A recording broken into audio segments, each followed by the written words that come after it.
Hello students, आज के इस वीडियो में हम पीपीआई का एक प्रॉब्लम देखेंगे और आपको मैं ऐसी टेक्निक बताऊंगा जिसमें बगैर एडजस्टमेंट के आप 60% प्रॉब्लम इजीली सॉल्व कर सकते हैं, सिर्फ दो रेशो के बेसिस पे, एक टाइम रेशो और दूसरा सेल्स रेशो। लेकिन हमको 60% नहीं चाहिए, हमको पूरा 100% चाहिए। इसके लिए आपको सारे पॉइंट समझने हैं। तो चलिए स्टार्ट करते हैं। क्वेश्चन क्या है समझ लेते हैं। So ABC Private Limited was formed to take over a running business with effect from 1st April 2018. So ABC Limited जो है इसने एक रनिंग बिजनेस को क्या किया है, टेक ओवर किया है with effect from 1st April 2018 and the company was incorporated on 1st August 2018। Company incorporate कब हुई? 1st अगस्त 2018 को। And the following profit and loss account has prepared for the year ended 31 मार्च 2019। और आपका जो year and दिया है वो क्या दिया है? 31 मार्च 2019। तो ये जो इन्फॉर्मेशन है इसके बेस पे आपको टाइम रेशो आ जाएगा इजीली। यहाँ पे डेट ऑफ एक्विजिशन दिया हुआ है, इनकॉर्पोरेशन का डेट दिया है, डेट ऑफ इनकॉर्पोरेशन, और ईयर एंड जो दिया है आपको क्या दिया है? 31 मार्च 2019। तो ये जो इन्फॉर्मेशन आप देख रहे हैं इसके बेस पे आप क्या फाइंड आउट कर लेंगे? Time ratio. Then profit and loss account दिया है तो इसको हम बाद में पढ़ते हैं, पहले हम एडजस्टमेंट देख लेते हैं कि एडजस्टमेंट में क्या क्या बोला है, उसके बाद हम पीएनएल को रीड आउट करेंगे। सो मंथली सेल्स दिया है, पहला जो एडजस्टमेंट दिया आपको क्या दिया? Monthly sales for October 2018 to March 2019 is 150% of monthly sales from April to 2018 to September 2018। तो ये आपको सेल्स का इन्फॉर्मेशन है। तो अभी सिर्फ मैं रीड कर रहा हूँ, बाद में जो है वर्किंग में मैं आपको इसको एक्सप्लेन करूँगा कि किस तरीके से ये एडजस्टमेंट का कैसे हम सॉल्व करेंगे इसको। सेकंड जो एडजस्टमेंट दिया है बैड डेट्स पे दिया, मतलब ये है बैड डेट्स, इसके बारे में बोला है। क्या बोला है? Bad debts was in respect of sales effected 2 years ago, ऐसा बोला है। अब इसका एक्सप्लेनेशन मैं आपको वर्किंग में दूंगा। इन्वेस्टमेंट वॉज सोल्ड ऑन 1 नवंबर 2018। जो इन्वेस्टमेंट है ये सेल किया इसने कभी? 1 नवंबर 2018 को। तो इन्वेस्टमेंट सेल किया है, यहाँ तो कोई बैलेंस शीट है नहीं। तो इसका जो रिलेशन है आप यहाँ देखिए, यहाँ जो profit on sale of investment इससे है, तो ये इससे लिंक्ड है। तो ये हम समझेंगे बाद में कि इसका कैसे हमको एप्लीकेशन करना है। कंसिडरेशन जो है वेंडर को पेड किया है, तो ये कभी पेड किया है? यहाँ पे दिया हुआ है 1 अक्टूबर 2018। तो ये इंटरेस्ट टू वेंडर आप देख रहे हैं, ये इससे रिलेटेड है, interest to vendor. Then rent was increased ₹500 per month to 1000 per month with effect from 1 October 2018। So rent यानी ये इसके बारे में, इसका एक्सप्लेनेशन मैं आपको वर्किंग में दूंगा। सो देखो आप यहाँ पे एडजस्टमेंट किस पे? रेंट है, बैड डेट्स है, इंटरेस्ट टू वेंडर है और profit on sale of investment है। तो ये टोटल जो है 4 एडजस्टमेंट है और 2 इन्फॉर्मेशन है, क्या? टाइम रेशो का और सेल्स रेशो का। तो हम स्टार्ट करते हैं और आपको मैं एक आसान तरीका बताता हूँ, सिंपल तरीका, जिसके बेस पे आप विदाउट एडजस्टमेंट सिर्फ 2 रेशो के बेस पे आप पूरा 60% टू 70% प्रॉब्लम सॉल्व कर सकते हैं। तो कैसे करेंगे चलिए देखते हैं। सबसे पहले हम यहाँ पे क्या बनाएंगे? वर्किंग नोट बनाएंगे। वर्किंग नोट में सबसे पहले हम क्या फाइंड आउट करेंगे? टाइम रेशो, क्योंकि 2 रेशो हमको रिक्वायर्ड होगा, टाइम रेशो और सेल्स रेशो, जो फ्रिक्वेंटली आपको यूज़ में आएगा। तो टाइम रेशो जो है आपका कैसे फाइंड आउट करेंगे? तो टाइम रेशो के लिए आप इस तरीके से मंथ आपको लिख लेना है। तो पूरा मंथ लिखते नहीं बैठना है आपको, सिर्फ कैलेंडर जो है आपको इस तरीके से अप्रैल मई जून करके इस तरीके से मार्च तक आप लिखेंगे। डेट ऑफ इनकॉर्पोरेशन क्या है? तो डेट ऑफ इनकॉर्पोरेशन ये है, यहाँ पे 1 अगस्त को कंपनी क्या हुई? इनकॉर्पोरेट हुई। सो ये डेट ऑफ इनकॉर्पोरेशन है, मतलब इधर जो ये टाइम पीरियड है ये क्या हो गया आपका? प्री इनकॉर्पोरेशन हो गया। और अगस्त टू मार्च तक ये जो है आपका ये क्या है? Post incorporation. अब इसमें आप मंथ काउंट कर लो। मंथ यहाँ पे अप्रैल है, मई है, जून है, जुलाई है, यानी यहाँ पे कितने मंथ हो गए? ये 4 मंथ हो गए यहाँ पे। तो प्री में कितने मंथ आएंगे? 4 मंथ आएंगे।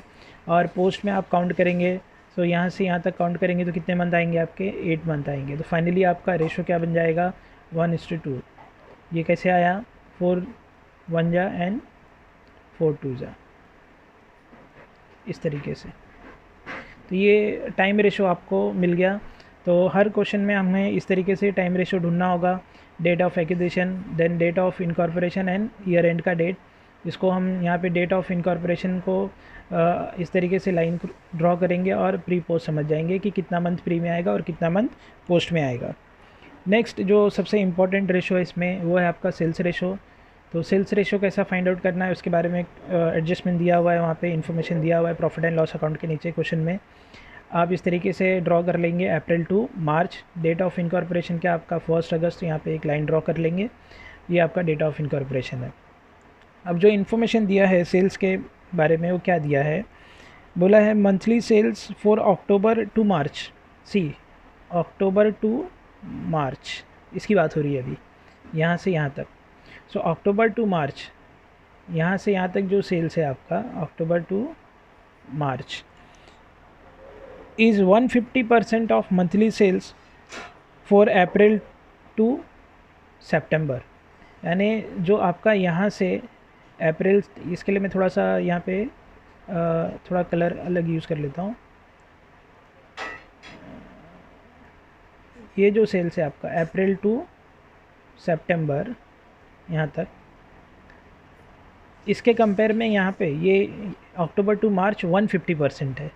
मतलब यहाँ जो भी सेल्स है आपका अप्रैल से लेके सितंबर तक, वो यहाँ पे आके अक्टूबर से मार्च क्या हो जाएगा, उसका 150% हो जाएगा। तो आपको क्या करना है, कोई एक ऐसा नंबर जो है आप यहाँ पे एज्यूम कर लो, ज़ीरो छोड़ के 1 2 3 4 5 6, जो भी आपको जो अच्छा नंबर लगे आप यहाँ पे एज्यूम कर सकते हैं, उससे कुछ फ़र्क नहीं पड़ेगा। सो मैं यहाँ पे एज्यूम कर लेता हूँ 1। सो अप्रैल सपोज़ आपका सेल्स जो था वो 1 था, फिर मई में आपका 1 है, जून में 1 है, जुलाई में 1 है, अगस्त में 1 है, सितंबर में 1 है। अब यहाँ तक जो भी सेल्स है अक्टूबर से क्या हो जाएगा उसका 150%। तो मतलब अक्टूबर से उसका 150% अगर आप निकालेंगे एक एलसी में तो क्या आएगा 1.5। तो यहाँ से सेल्स कितना हो जाएगा आपका 1.5 1.5 1.5 1.5 1.5 1.5। आप कोई भी नंबर ले सकते हैं, आप यहाँ पे 2 भी ले सकते हैं तो यहाँ 3 हो जाएगा, या जो भी है आप कोई भी नंबर एज्यूम कर सकते हैं। तो अब आप इसको काउंट करना है आपको। ये आपका डेट ऑफ इनकॉर्पोरेशन है, यहाँ पे ये जो को दिख रहा है ये ड्रॉ, ये डेट ऑफ इनकॉर्पोरेशन है। तो प्री में आप काउंट करेंगे तो ये कितना हो जाएगा आपका, ये हो जाएगा आपका 4। अब पोस्ट में जो है आप काउंट करेंगे तो कितना आएगा, अब इसको टोटल करेंगे तो कितना आएगा, ये 11 आएगा। तो फाइनली जो रेशो बनेगा वो क्या बनेगा, 4:11 का ही रेशो बनेगा, क्योंकि और ये डिवाइड नहीं होगा। तो 4:11 ये आपका सेल्स रेशो आ गया। सो दो सबसे पहले आप रेशो कंप्यूट कर लेंगे, टाइम रेशो और सेल्स रेशो। उसके बाद हम प्रॉब्लम स्टार्ट करेंगे, बाकी के एडजस्टमेंट हम बाद में देखेंगे। तो चलिए प्रॉब्लम शुरू करते हैं। फॉर्मेट जो है आपका कैसा है, फॉर्मेट में बता भी चुका हूँ पार्ट 1 में, आप चाहिए पहले पार्ट 1 देख लेना, फिर और ये क्लियर समझ में आएगा। सो सबसे पहले क्या आएगा यहाँ पे, कंपनी नेम। तो ऊपर स्टार्ट में हम क्या लिख देना है, हमको कंपनी का नाम ABC जो भी है, ABC प्राइवेट लिमिटेड। स्टेटमेंट है और profit and loss for the year ended 31 मार्च 2019, ये इस तरीके से लिख देंगे हम यहाँ पे। पर्टिकुलर्स आएगा यहाँ पे पहला कॉलम, इसको तो आप बहुत अच्छे से जानते होंगे। फिर टोटल का कॉलम, यानी पूरे ईयर का जो अप्रैल टू मार्च का जो अमाउंट है वो आ जाएगा यहाँ पे। फिर बेसिस, मतलब ये जो प्री और पोस्ट में हम डिवाइड करेंगे अमाउंट को, वो किस बेसिस पे करेंगे, तो ये बेसिस का कॉलम है और प्री पोस्ट का ये अमाउंट यहाँ पे आ जाएगा। तो सबसे पहली जो हमारी इनकम है इस क्वेश्चन के अंदर वो क्या है, gross profit. So gross profit का जो टोटल अमाउंट है वो क्या है आपका 1,20,000।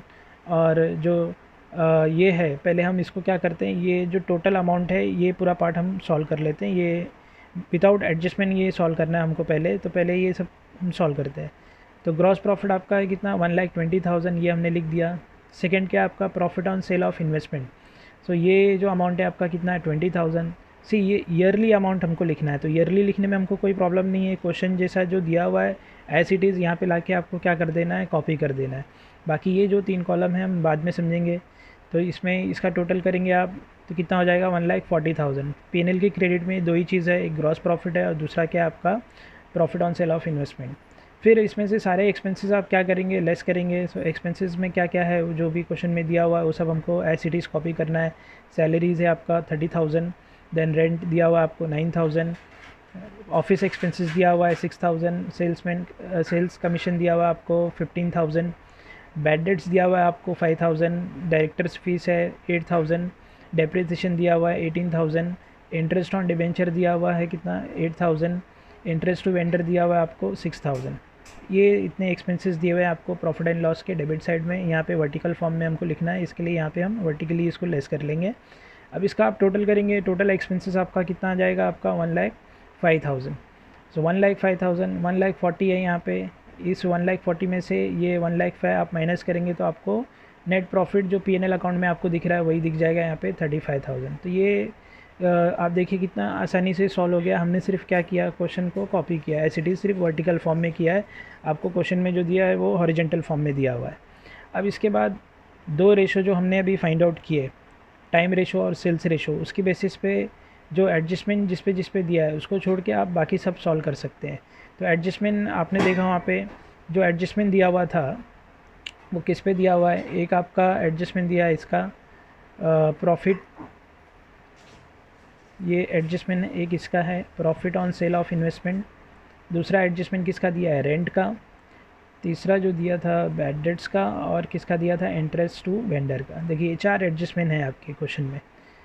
तो इसको हम बाद में देखेंगे, इसको बगैर सॉल्व किए पहले जिस पे एडजस्टमेंट नहीं है उसको सॉल्व कर लेते हैं। तो सबसे पहला क्या है आपका ग्रॉस प्रॉफिट है। तो ग्रॉस प्रॉफिट जो है वो कितना है आपका 1,20,000 है। सो आपको मालूम होगा, मैंने पार्ट 1 में बताया था बेसिस जो होता है। तो ग्रॉस प्रॉफिट किस पे जाएगा आपका, सेल्स रेशो पे जाएगा यहाँ पे। तो सेल्स रेशो क्या है आपका, जो हमने वहाँ पे देखा क्या था 4:11, ये हमारा रेशो है। तो 4:11 का मतलब क्या हो गया, 4/15, और यहाँ पे क्या आ जाएगा 11/15। 15 कैसा है आप समझ गए होंगे, 4 और 11 का टोटल। कैलसी में आपको ये सॉल्व कर लेना है। तो यहाँ पे 1,20,000 है। सो 1,20,000 को ये रेशो में आप बांटेंगे दो पार्ट में, प्री में और पोस्ट में। तो यहाँ पे क्या आ जाएगा 32,000 आ जाएगा, और यहाँ पे क्या आ जाएगा 88,000 आ जाएगा। Profit on sale of investment, इस पर एडजस्टमेंट दिया हुआ है तो एडजस्टमेंट हम बाद में देखेंगे अभी। फिर सैलरीज़ है, तो सैलरीज़ के कौन से रेशो पे जाएगा, ये टाइम रेशो पे जाएगा। हमने फाइंड आउट किया वहाँ पे टाइम रेशो। सो टाइम रेशो के हिसाब से आप इसको क्या करेंगे, डिवाइड कर देंगे। तो टाइम रेशो हमारा क्या आया था 1:2 आया था, ये हमारा टाइम रेशो था। तो ये क्या हो गया 1/3, और ये क्या हो जाएगा आपका 2/3 पोस्ट में। ये प्री और पोस्ट में हमको ये रेशो में डिवाइड कर देना है। सो 30,000 है, तो यहाँ पे क्या आ जाएगा, इस रेशो में डिवाइड करेंगे तो 10,000, और यहाँ पे क्या आ जाएगा आपका 20,000। रेंट इस पे एडजस्टमेंट है, इसको हम बाद में देखेंगे। ऑफिस एक्सपेंसेस कौन से रेशो पे जाएगा, ये टाइम रेशो पे। सो टाइम रेशो ये फिक्स्ड एक्सपेंसेस है, और ये बेसिस का जो टॉपिक है वो मैंने पार्ट 1 जो वीडियो बनाया था उसमें बताया है। तो अगर किसी को बेसिस के बारे में नहीं मालूम है तो पहले पार्ट 1 का जो वीडियो देख लें, उसके बाद ये वीडियो देखें। सो ऑफिस एक्सपेंसेस जो आपका टाइम रेशो के हिसाब से जाएगा। अगेन सेम रेशो 1:2 वही रेशो है। तो यहाँ पे कितना आ जाएगा आपका 2,000, और यहाँ पे कितना आ जाएगा आपका 4,000। सेल्स कमीशन, तो सेल कमीशन ये क्या आपका, ये आपका सेलिंग एक्सपेंसेस है। तो सेलिंग एक्सपेंसेस को हम कौन से रेशो पे लेंगे, सेल्स रेशो पे निकालेंगे। तो सेल्स रेशो आपका ये है 4:11, उसमें हम डिवाइड करेंगे तो ये आ जाएगा 4,000, और ये आ जाएगा पोस्ट में 11,000। बैड डेट्स इस पे एडजस्टमेंट है, ये बाद में देखेंगे। डायरेक्टर फीस ये कैसा है, ये पोस्ट स्पेसिफिक है, ये सिर्फ कहाँ आएगा, पोस्ट में आएगा, मतलब प्री में आएगा ही नहीं। तो इसको फिर हमको एलोकेट करना ही नहीं है, हम डायरेक्टली वहाँ लिख देंगे। यानी 8,000 जो टोटल है पूरा कहाँ पे आ जाएगा, ये आपका पोस्ट में आ जाएगा। देन डेप्रिसिएशन, डेप्रिसिएशन ये क्या है आपका फिक्स्ड एक्सपेंसेस है। तो ये कौन से रेशो पे जाएगा, टाइम रेशो पे जाएगा। सो टाइम रेशो आपका 1:2, उसमें आप डिवाइड करेंगे तो ये 6,000 और ये 12,000 आ जाएगा आपका। देन इंटरेस्ट ऑन डिबेंचर्स, ये भी कैसा है, पोस्ट स्पेसिफिक है। सो ये सिर्फ कहाँ आएगा, पोस्ट में आएगा। इसका मतलब ये प्री में नहीं आएगा। सो पोस्ट में जो अमाउंट है वो सेम अमाउंट आप यहाँ पे कॉपी करेंगे 8,000। देन इंटरेस्ट टू वेंडर, तो इस पे एडजस्टमेंट है, जो ये आप येलो में देख रहे हैं ये सब पे एडजस्टमेंट है। तो अब इतना सॉल्व हो गया हमारा। देखिए बगैर एडजस्टमेंट का सिर्फ 2 रेशो के बेसिस पे, टाइम रेशो और सेल्स रेशो के बेसिस पे हमने इतना प्रॉब्लम कर लिया। अब आपको इसमें 60% मार्क्स तो मिल ही जाएंगे, लेकिन हमको 60% नहीं चाहिए, हमको 100% चाहिए। उसके लिए हम सारे पॉइंट्स को कवर करेंगे। तो अब आ जाते हैं हम जो एडजस्टमेंट हमारे रह गए उसको हम देखते हैं। सो बैड डेट्स का जो पहला एडजस्टमेंट है वो हम समझ लेते हैं। बैड डेट्स के बारे में क्या दिया हुआ है। तो पहले आप ऐसा ड्रॉ कर लेंगे। ये अगर आप कंसेप्ट समझ जाएंगे तो ये ड्रॉ करने की ज़रूरत नहीं है, लेकिन अभी फ़िलहाल मुझे आपको समझाना है, इसके लिए मैं ड्रॉ करके बता रहा हूँ। ये आपका जो इनकॉर्पोरेशन का डेट है वो क्या है, 1 अगस्त है, राइट। बैड डेट्स के बारे में क्या बोला है क्वेश्चन में, bad debt is in respect of sales effected 2 years ago. Bad debt जो आपका एक सेल आपने किया था 2 साल पहले, उसका है वो बैड डेट्स। तो बताइए पहले का है, मतलब वो सिर्फ कहाँ पे काउंट होगा, प्री में ही काउंट होगा, पोस्ट में वो आएगा ही नहीं, क्योंकि वो सेल है कभी का, वो सेल पहले का है, 2 साल पहले का है। आई होप आप समझ रहे होंगे। तो ये सेल्स आपने 2 साल पहले किया था, उसका बैड डेट्स है, तो ये सिर्फ कहाँ पे काउंट होगा, प्री में काउंट होगा, पोस्ट में काउंट ही नहीं होगा। तो ये एक आपको सिर्फ जस्ट इन्फॉर्मेशन दे दिया है उसमें, आप इसको हम एडजस्टमेंट नहीं बोल सकते पूरी तरीके से, ये एक इन्फॉर्मेशन हो गई कि जो सेल्स था वो आपका 2 साल पहले का, उसका बैड डेट दिया हुआ है, तो हम सिर्फ उसको कहाँ पे काउंट करेंगे, प्री में काउंट करेंगे। तो ये हो गया कि बैड डेट्स कहाँ पे आएगा, सिर्फ प्री में आएगा। नेक्स्ट जो इन्वेस्टमेंट से रिलेटेड कुछ बोला था, तो profit on sale of investment जो क्वेश्चन में दिया हुआ है आपको, अगेन ऐसा हम ड्रॉ कर लेते हैं, डेट ऑफ इनकॉर्पोरेशन हमारा 1 अगस्त है। क्वेश्चन में बोला है कि जो इन्वेस्टमेंट सेल किया हमने, वो इन्वेस्टमेंट हमने कभी सेल किया है, यहाँ पे सेल किया है 1 नवंबर को, यहाँ पे हमने बेचा है, राइट। तो ये आपको क्या हिंट दे रहा है, आप देखेंगे तो ये जो नवंबर है ये कहाँ पे आएगा, ये आएगा पोस्ट में आएगा। तो मतलब ये profit on sale of investment कहाँ लिखना है आपको, पोस्ट में, यानी यहाँ पे प्री में वो आएगा ही नहीं। So profit on sale of investment आपको हिंट दे दिया है क्वेश्चन में कि सेल कब हुआ है, 1 नवंबर को हुआ है, मतलब वो प्री में नहीं सेल हुआ है, पोस्ट के टाइम में सेल हुआ है, तो वो सिर्फ कहाँ पे काउंट होगा, पोस्ट में काउंट होगा, प्री में काउंट नहीं होगा। तो ये 2 चीज़ें हो गई हमारी, बैड डेट्स और profit on sale of investment. तो सबसे पहला यहाँ पे जो हमने अभी देखा profit on sale of investment, ये गिवन जो क्वेश्चन में मतलब दे दिया है, तो ये कहाँ पे आएगा, सिर्फ पोस्ट में आएगा, प्री में नहीं आएगा, क्योंकि इन्वेस्टमेंट नवंबर में बेचा है, पोस्ट टाइम में बेचा है। उसके बाद हमने बैड डेट्स देखा, सो चलिए इसको पहले टोटल कर लेते हैं। सो 32,000 है, इसका टोटल कितना हो जाएगा, 32 हो जाएगा, ये 88 है और ये 20 है, इसका टोटल कितना हो जाएगा, 1,08,000 हो जाएगा। तो ये आपका इनकम साइड जो है कंप्लीट हो गया, क्योंकि इनकम साइड में 2 ही चीज़ें हैं, ग्रॉस प्रॉफिट और profit on sale of investment. अब इसके बाद जो है बैड डेट्स है, तो बैड डेट्स भी हमने देखा, बैड डेट्स भी दिया गिवन है, सिर्फ कहाँ पे आएगा, प्री में आएगा, पोस्ट में नहीं आएगा आपका। तो ये 2 चीज़ें हमने देख ली, profit on sale of investment और बैड डेट्स। इसके बाद अभी हम देखते हैं इंटरेस्ट टू वेंडर। पहले तो आप इंटरेस्ट टू वेंडर का जो है एडजस्टमेंट है, इस पर समझने से पहले एक कंसेप्ट समझिए। सपोज़ आपने किसी से उधार पैसा लिया है इंटरेस्ट पे, और आपने सपोज़ उधार लिया, वो बोरिंग आपने जनवरी में बोरो किया आपने किसी से, ये फ़ैब है, ये मार्च है, आपने पैसा यहाँ पे रिटर्न कर दिया मार्च में। बोरिंग कभी किया आपने जैन में, पैसा रिटर्न किया आपने मार्च में, तो आपको इंटरेस्ट कितना देना है, जैन टू मार्च। तो कुछ ऐसे ही कंसेप्ट है इंटरेस्ट टू वेंडर का। तो जब आप कंपनी बाई करते हैं तो कंसिडरेशन में कुछ पे करना होता है, तो कंसिडरेशन आपने कभी पे किया उस दिन तक क्या चार्ज करेंगे, इंटरेस्ट चार्ज करेंगे, तो वो डेट ऑफ सेटलमेंट हम वहाँ तक काउंट करेंगे। आपको मैं यहाँ पे दिखा देता हूँ एग्जांपल। देखिए अप्रैल टू मार्च ये हमारा पूरा एक फाइनेंशियल ईयर है। हमारा इनकॉर्पोरेशन कब हुआ कंपनी का, 1 अगस्त को इनकॉर्पोरेशन हुआ। जो डेट ऑफ सेटलमेंट है क्वेश्चन में आप देखेंगे वहाँ पे दिया हुआ है 1 अक्टूबर, ये आपका डेट ऑफ सेटलमेंट है। यहाँ पे लिख देता हूँ, सेटलमेंट का डेट है, यानी 1 अक्टूबर को आपने क्या किया, कंसिडरेशन पे कर दिया। जो अमाउंट आपको देना था जिससे आपने कंपनी बाई किया, वो कंसिडरेशन आपने कब दिया, 1 अक्टूबर को। तो आपका जो इंटरेस्ट टू वेंडर है वो कहाँ से कहाँ तक आएगा, अप्रैल टू 30 सितंबर आएगा। तो अगर आप ये काउंट करेंगे तो प्री में कितना आ जाएगा, प्री में 4 मंथ आ जाएगा और पोस्ट में कितना आ जाएगा, 2 मंथ। तो ये भी टाइम रेशियो जैसा ही है, लेकिन इसमें हमको ये इम्पॉर्टेंट है यहाँ पे कि सेटलमेंट कब हुआ, हम वहीं तक काउंट करेंगे इंटरेस्ट टू वेंडर के केस में, इसको आपको ध्यान में रखना है। सो अब इसका फाइनली रेशियो क्या बन जाएगा, 2:1, ये फाइनल रेशियो बन जाएगा। आप 2 से इसको फर्दर डिवाइड करेंगे, 2 1 जा 2 and 2 2 जा 4, तो ये 2:1 का रेशो आ जाएगा, यानी इंटरेस्ट टू वेंडर को हम इस रेशो में डिवाइड करेंगे प्री और पोस्ट में। नेक्स्ट जो आपको दिया है रेंट के बारे में दिया हुआ है क्वेश्चन में, ये हमारा लास्ट एडजस्टमेंट है इसमें। तो इस तरीके से लिख लेना है आपको, अप्रैल टू मार्च। देन ये आपका 1 अगस्त को क्या हुआ, इनकॉर्पोरेशन, यहाँ पे कंपनी क्या हुई, इनकॉर्पोरेट हुई।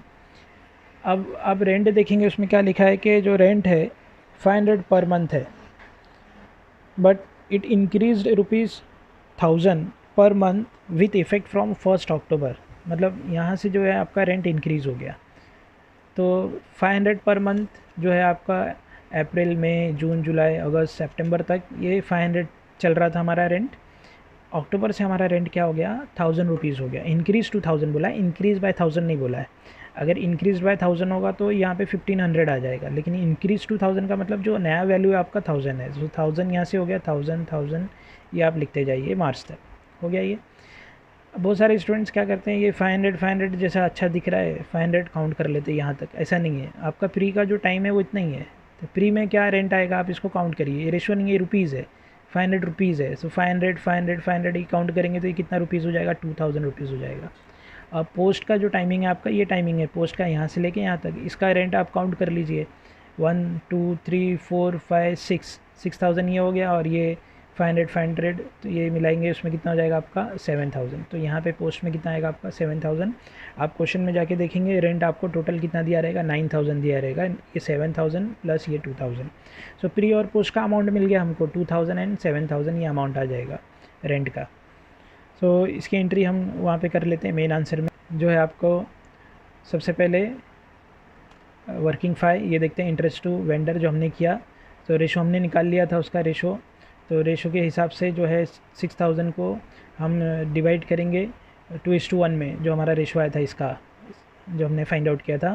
तो क्या आ जाएगा, इसका 4000 आ जाएगा, इसका 2000 आ जाएगा। जो हमने रेशो इसका सेपरेट फाइंड आउट किया है 2:1, ये रेशो हमारा आया था वहाँ पे इंटरेस्ट टू वेंडर का। तो इस रेशो में यानी 2/3 1/3 इस रेशो में हम डिवाइड करेंगे तो 4000 एंड 2000। देन रेंट हमने फाइंड आउट किया वर्किंग 6 से हमारा, हमने डायरेक्टली अमाउंट फाइंड आउट कर लिया वहाँ पे। इसका 2000 है और इसका 7000।